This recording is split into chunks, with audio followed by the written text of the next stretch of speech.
तो आज उसी क्रम में कक्षा 8 के विद्यार्थी ध्यान दें। सामाजिक विज्ञान के अंतर्गत जो अपना पाठ निरंतर चल रहा था उसी के अंतर्गत अब आगे है हेडिंग टॉपिक। पाठ 7 का ही अगला टॉपिक है बहते हुए जल अथवा नदी के कार्य। तो बहता हुआ जल किस प्रकार से अपना कार्य करता है और किस किस प्रकार की धरातलीय स्थलाकृतियों का निर्माण करता है, तो इसके पहले यह देखें और समझें और जानें कि किस प्रकार से जल आगे की ओर बढ़ता है।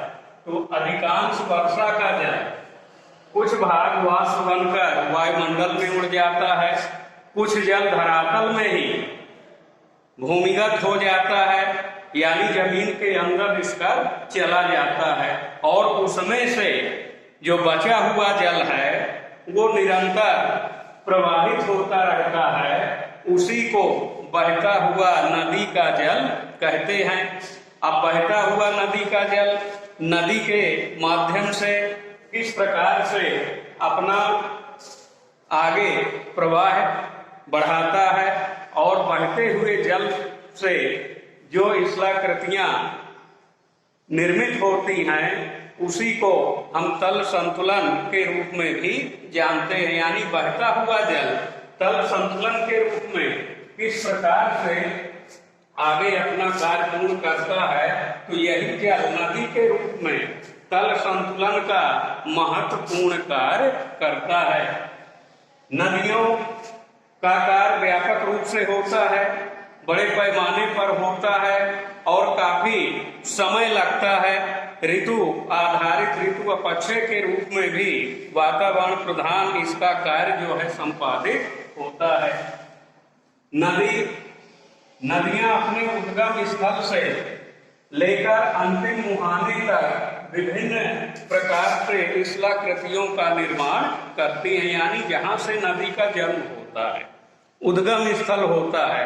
जैसे उदाहरण को गंगा नदी हिमालय पर्वत के गंगोत्री नामक स्थान से निकलती है, यानी गंगोत्री जो नाम पड़ा वो हिमानी का नाम है।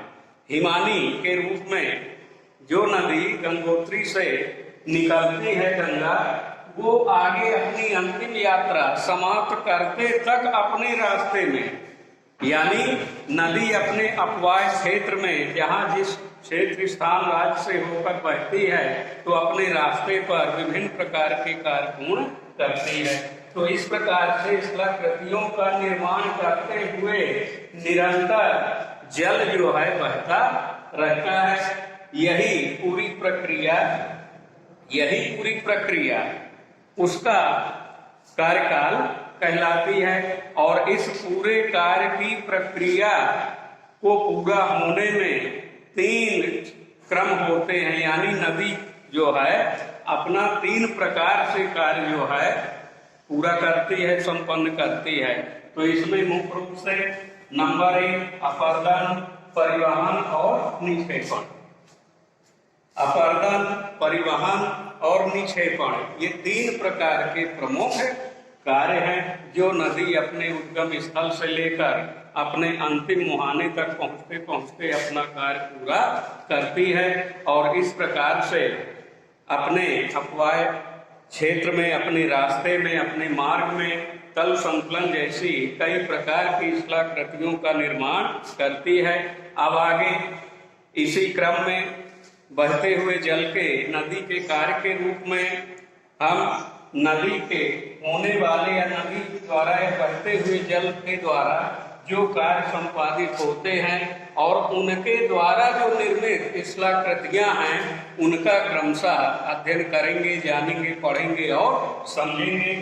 अपर्दन, परिवहन और निक्षेपण इन 3 कार्यों की प्रक्रिया किस प्रकार पूरी होती है और इससे निर्मित कौन सी ऐसी स्थलाकृतियां बनती हैं वो आगे के अगले टॉपिक में, अगले क्रम में पढ़ेंगे, जानेंगे और समझेंगे। धन्यवाद।